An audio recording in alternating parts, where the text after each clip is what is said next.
So, guys, it is now officially 3 years I have been living outside the United States, which is actually ironic because it feels like just yesterday I made this video about 2 years of me living abroad, how I feel. And now I'm telling you guys, 3 years outside the United States, 1 year in Kenya, and I still feel exactly the same way, if not better, than when I got here last August 2024. So today I'm gonna break down exactly what it feels like to live outside the United States for 3 years for people that want to move out of the United States, for people that are seeing a civil war that may come in the United States soon, or people that are seeing how their rights are starting to be they're trying to strip away American rights like freedom of speech slowly, and invasion of privacy. And if you guys want to get away from that, the best way to do it is not trying to be Martin Luther King, but actually separating yourself from the problem unless you feel like sacrificing yourself. So I'm Austin Holleman. Make sure you guys like the video, subscribe. Let's get into it. Now, for the first point, a lot of people are worried about the cost of living when it comes to living abroad. A lot of you guys do not have enough money to move to a place like Switzerland. A lot of you guys do not have enough money to move to a place like Spain or any other country in the world that may be, or let's say, for example, in England. Americans usually lose about 30% of their purchasing power whenever they go to England. So yes, if you make 100,000 US dollars, if you move to London, it's going to feel like you're making 70,000. Not too bad, but it is bad. Now, on the flip side, if you would have come to somewhere like Paraguay, Kenya, Uganda, Rwanda, in specific where I'm at right now in Nairobi, Kenya, it literally is multiplying my purchase power by 4. So just keep that in mind. For example, this apartment that I'm in right now is about 750 US dollars in a prime side of town. If I was in, it's a 2-bedroom, 2-bathroom, first person to live in it. Now, if I was in Dallas, in prime side, let's say Knox Henderson, I was living off 75 and 4s, but Knox Henderson, this exact same apartment would be around $4,000 per month, if not more. If it's brand new 2-bedroom, 2-bathroom in Knox Henderson, you're going to pay around $4,000 a month to be in that side of town. So you do divide your cost of living by 4 if you move to the right country. I had a root canal recently that I had to get here in Nairobi, and I paid about $200 for the entire process to get the root canal cleaned and taken out and everything that they do to do that. In Dallas, the exact same procedure for one tooth on a root canal would literally have been $1,200. So besides dating, women, political situations, cost of living should be one of your biggest factors whenever you're considering moving to another country. Now, I will say this, the United States is pretty much the only country I've been to. I've been to 28 countries around the world and 4 continents. The United States is pretty much, well, I've been to 5 continents. The United States is pretty much the only country in the world where you can literally go bankrupt from breaking your finger. Not many other countries are like that around the world. And some people might say, oh, well, it's because, your purchasing power, multiplies by 4. No. In the United States, it literally is overpriced. It doesn't matter how much your purchasing power goes up in these other countries. The United States is literally overpriced. And to sum up the cost of living portion of this video, when I was living in Dallas for a 1-bedroom, 1-bathroom apartment off of 75 and 4s, which is really on the good side of 75, on the west side of 75 and 4s, which was really, we still had break-ins going on in the parking lot, and it was literally cost me about $3,000 to $4,000 a month. Let's say around $3,500 a month to live, and I still had break-ins and homeless people standing at the stairwell screaming because they're high on fentanyl. That was for $3,500 to $4,000 a month. For $4,000 a month here in Kenya, I literally would only be spending $1,200 on survival costs, and I would have another $2,800 in additional expenses that I want to go drink, smoke cigars, save money, whatever I want to do, I would have that additional money. And that goes a long way being here in Kenya. Now, the next point that a lot of people don't really seem to fathom, especially when moving into developing nations like Kenya, is the sense of freedom. A lot of you guys look at the protests that go on here in Nairobi, and you guys will think that, oh, like, it's just smoke all in the air and it's so politically tense. And I'm not saying that it's not, but I can tell you political tension is way more common in the United States than it is here in a place like Kenya or in a place like South Africa. Yes, every country has political instability to some sort of degree.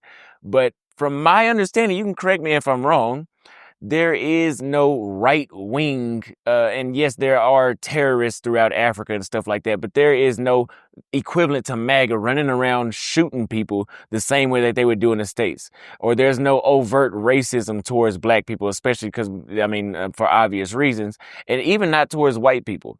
Yes, they may be, white people can have a disadvantage just because of their skin color being here in Africa, but you don't have to worry about it the same way you would in the States. In addition to that, there is always a slower pace of life in developing countries, and that can work for you or against you. Yes, we are used to everything being fast in places in the United States or any other Western country like Canada or England. We are used to things being fast and instant, but you don't realize subconsciously that always puts you under pressure on a day-to-day basis and keeps you stressed out. Versus things here are pretty much, they happen when they happen. Now, Kenya is a little closer to America with the timeliness of things. I think South Africa, they take time a little more serious than they do in Kenya. But for the majority of the developing world, everything is slower paced, which allows you to relax a lot more often. There's no pressure that's constantly dangling over your head. For example, I'm not bragging, I'm not recommending anybody do this, but whenever we have get-togethers, or if we have a business meeting here in Kenya, if I'm 2 minutes late, I don't have to worry about the other person rescheduling because I didn't show up 30 seconds within the 30 seconds earlier than we were supposed to. For example, when I first started watching Patrick Bet-David, you guys know him from Valuetainment, he literally said that he had a meeting and the assistant called Patrick and said, "Hey, can you just hold on a second? He's ready. He was just wrapping up. He used the bathroom or something. He's running 2 minutes late." So Patrick said, "No, cancel the meeting. We need to reschedule for tomorrow," and hang up the meeting. So now they had to redo all this all over again. And yes, I understand he's trying to teach the man to take his time seriously, but I mean, damn, that stuff doesn't stop with just business. That's literally every aspect of life in the United States. Everything is under pressure. Now, one thing that people have known, especially since I came back to Kenya, is my educational and my maturity has grown a lot from being outside the United States. First point that I believe that is because the United States is an individualistic culture. We don't want to sit next to each other to eat lunch. We don't have nothing to say to each other. Let's hang out today. Oh no, I'm busy. Oh no, I got to do this. Or people don't really interact with each other the same way they do in other countries. That's an individualistic country or culture. And in a place like Kenya or Brazil is more collectivist, where people are collected together. Literally what the word is saying, just imagine that, collectivist versus individualistic. One versus many. That being said, the person in the individualistic mentality in that culture, the United States, does not get interaction with people. And so for example, some people that can tell you everything about a zebra's DNA and how hot the sun is, and then they don't know that if they flip that light switch on back there, that it'll turn on the lights. That's a person that's book smart and is literally common sense dumb. And there's a lot of people like that in the United States because they don't know how to interact with people because they don't do it enough. So if you guys have met, so I'm 26 years old. If I meet a 26-year-old from the United States, he has a maturity of a 16-year-old. Whatever age that person is in the United States, subtract 10 years. So yes, I'm not even being funny. If they're 17 years old, they're literally 7 years old in the mind. Listen to the things that they say. Versus if you go to other countries, yes, they have more immature young men and women. But overall, they pretty much can fit. If they're 26 in Kenya, at the youngest, they might be 24. They're not going to be 16 years old in the head. And that's because they learn a lot more life lessons because they actually interact with people. If you don't believe me, look out in your driveway and see how many kids you see playing outside in Fort Worth, Texas. Probably none. If you look outside the window, I can always hear kids playing. And the thing is, it's very different that the kids actually play here in the middle of the main, not in the road, but they're walking up and down the main road from school, something that we would never see in the United States anymore due to the excessive kidnappings of children. That being said, if you move to a developing country like I have, and I've been in Kenya for a year now, and I spent some time in Paraguay, and I spent a lot of time in Brazil, you will interact with enough people where it will grow your character overall, which is an absolute culture shock. So whenever I go back to the United States, I went back in April 2024. I had grown so much mentally that I was literally disconnected from the people where it wasn't really anything to talk to them about, family members and friends. Now, what a lot of people don't really consider whenever they move abroad or they don't fully understand is the actual opportunities to make money. Yes, starting a business in a place like Africa or Brazil or even Eastern Europe or Southeast Asia has a far less overhead for obvious reasons because of the currency conversion and there not being so many hidden fees and taxes on everything, that with a smaller amount of money, $5,000, $3,000, depending on what business you're getting in, you can actually flip that to 10 to 15 times more. Now, this is not a get rich quick scheme. I'm just saying that there's a lower startup cost to open up a barber shop in Uganda than it is in Dallas. And I'm telling you that from experience because I had a barber shop in Dallas. And this is one of the importance of me making these kind of videos and actually connecting with people that actually do live abroad that can tell you firsthand what I see on a daily basis, which is why we do courses for import export, how to market in another country, how to do agriculture in a place like Kenya, grow coffee beans, how to export those back to the States, how to import your service or business into Kenya so it can thrive here as well and still have it in the States or completely relocate. And I'll have that linked in the first pinned comment in the description if you want to buy our import export course below. Now, there are so many things that are not here in Kenya. I've been in Kenya for 12 months now. 13 months. I'm sorry, 13 months. And literally, I did not find single bag popcorn. I could only find the bag of popcorn seeds that you had to pop and you got to put your own butter and everything on it yourself, old school way. I could not find the bag popcorn that we have in the States that you pop in the microwave and it already has salt and butter on it and it's very convenient. I didn't find those until 10 months of me being here. And I don't know if somebody's watching my video or not, but I was like, wow, I've been looking for this for a while and I've only seen it at one store. I've only seen it at one store, and that store was Carrefour. And only at that Carrefour could I find it. I went to every other Carrefour in the city, and I still only seen it at that one, which means there's not a surplus of it. Some of you guys wouldn't think about that stuff, but that stuff is an opportunity here. So there are things that are missing in places like Kenya and Brazil for maybe it might be a political reason through taxes and tariffs and stuff like that. But there are things missing that you are not thinking about that we have on a day-to-day basis, such as single ice cream cups. They only have the big tubs here. They don't have single ice cream cups.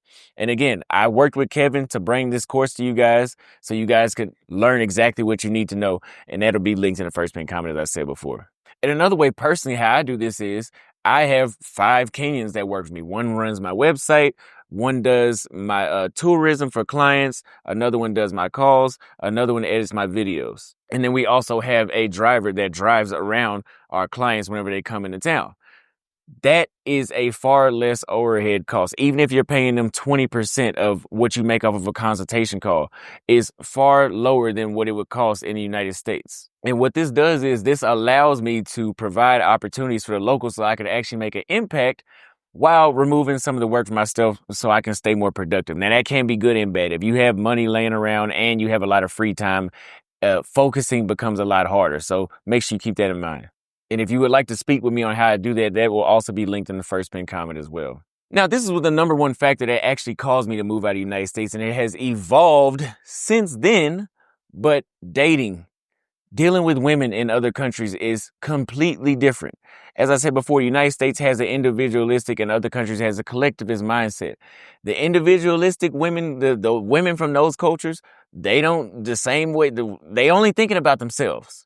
Okay. And the men might be doing that as well. I don't know. I don't date men, but I'm telling you, the women do that the exact same way. And you're not really considered. Everything is me, me, me. Not to mention, a lot of these cultures still have a very traditional mindset where you pay the bill. Even here in Kenya, you had to pay a dowry to marry a chick. And also, being a foreigner, dating can work for you and work against you. Yes, when you go to a place like Mozambique or even Kenya and you're a Black American, I don't want to speak for white Americans, I'm not white, but if you're a Black American, the interest level goes a lot higher. And some people may say it's for money. I don't know. I only pay for dinner and the Uber, but some people may say it's for money. I'm not out here getting begged for money all the time. Now, it can work against you because there are some chicks that will target you just strictly for financial gain or even to rob you. Now, I'm not saying that happens here in Kenya because that's more of a South American thing to be robbed and killed by women you're sexually interested in. But just know that when you leave the United States, the level of respect that women give to men is life-changing. Like, it made me cry the first time when I was in Brazil and I experienced it because I couldn't believe it. And again, some of you guys may say there's a motive. I really don't give a damn. I just know that it's happening in these other places and it wasn't happening there. And there's a lot of things that us foreigners, especially here in Africa, that we do that is just basic. I don't really think I'm doing nothing that is such a big deal to women in other countries. For example, I remember last year I was dating a chick here in Kenya. She wasn't Kenyan though, but I've had Kenyan women say this as well. And I remember I was literally wiping the toilet and then I was sweeping and mopping and she was just like jaw dropped and like, I've never seen a man like clean up and cook the way how you do. And I'm like, what the hell are you talking about? Like, this is what I do. But you have to remember in other countries, especially if the women come from good families, they usually have a girl or a guy, no, a girl, they have a woman that will cook and clean for them literally for 200, 300 bucks a month. And so for them to, and they also have gender roles. So these same women would tell me that the men in the house were never allowed to do those things. The sisters of the brothers had to do that. And the mother and the sister brothers or the house help would have to do that. And the men were just expected to protect and provide. And that's what they were being trained to do. But in the United States, we don't really have a family unit anymore. And we have this stupid gender war that's pretty much separating men and women. And I wish people from other parts of the world would be smart enough to see that, because they're literally reiterating the same dumb talking points, bringing in the same mentality over here that's destroyed the United States. I wish they'd be able to see that. And these people actually have a family unit that will actually hold them accountable and teach them these things.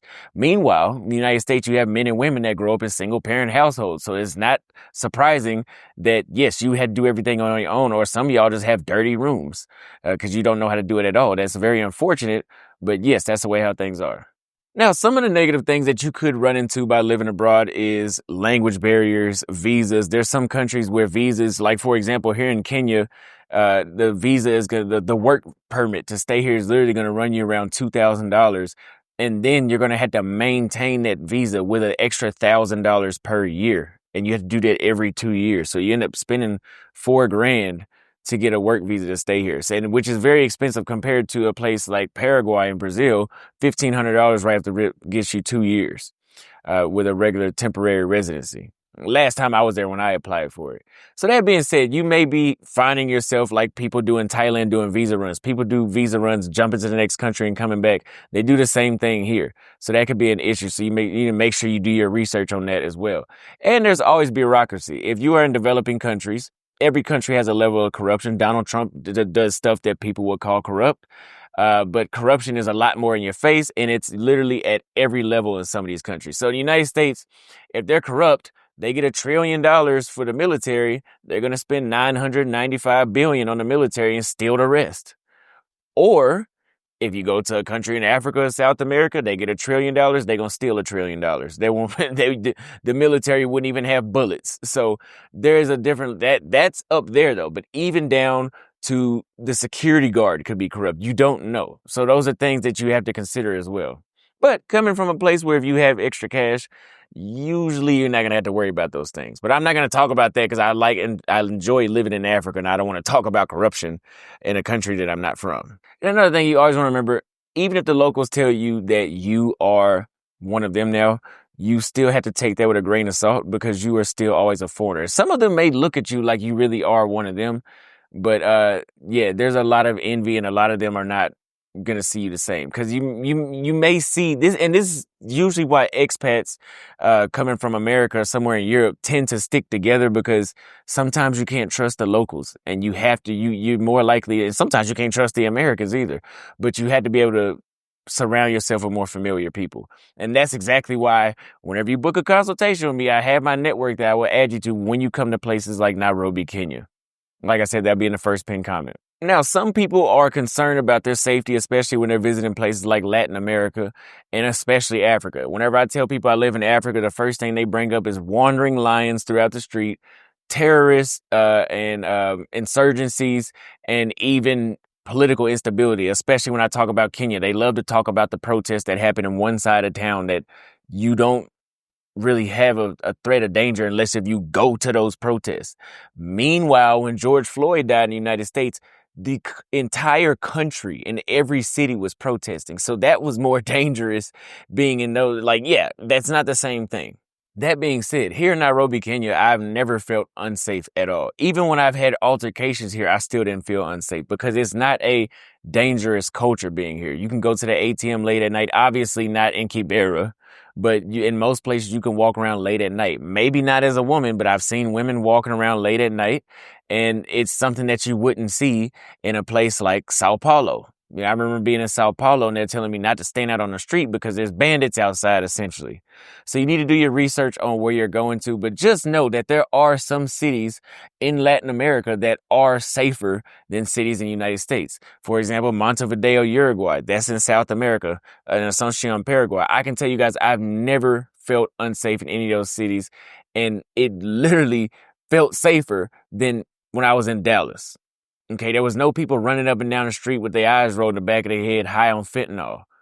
There was nobody getting robbed at gunpoint that I ever seen or even heard about when I was in those places. So make sure you do your research on where you're going to. Now, the next thing is your personal health. A lot of people have been telling me that my skin is getting brighter. If you guys can see, I'm actually putting on more muscle weight. I'm getting a lot bigger, and I'm not getting fat because my energy levels are not going down from being overweight. So I'm gaining healthy weight.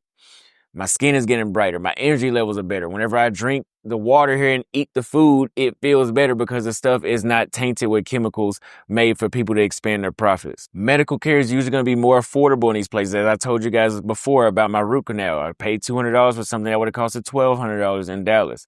The next thing is, I know all the United States is not like this, but I'm from Fort Worth, Texas, and the entire DFW is an entire metroplex that's not walkable.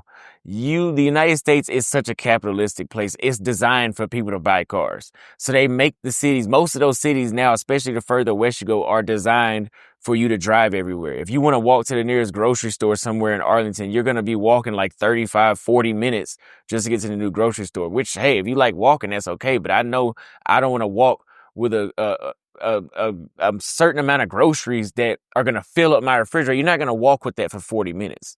Versus here, everything is a lot more walkable. You can walk to the grocery store in 10 or 15 minutes at the most, and you have more exercise that you're getting on a daily basis, which overall is better for your health and your mind. And not to mention the expats, the Americans. I know in America, we usually are tense when we're talking amongst ourselves and each other. Because of all those things I just listed, we seem a lot happier whenever I meet other Americans in Brazil, in Nairobi, in Bangkok, Thailand, in Vietnam. We seem to be at a lot more of a state of peace. And if you guys would like to join this group of Americans that have gotten away from the very tense, dangerous environment of the United States, the first step is to do your research, speak with someone that is on the ground of a place you want to be at, and buy a ticket. And as I said before, I'm Austin Holleman. I've been to 28 countries around the world, 9 on the continent of Africa, 9 in South America, many through Europe and many through Southeast Asia. And I've been to nearly 60 cities throughout those 28 countries. And I have enough of a sample size to tell you guys exactly what you should expect on a one-on-one call. You can book at the link in the first pinned comment in the description. Let me know what you guys thought about the video. I love you guys. I'll see you guys next time.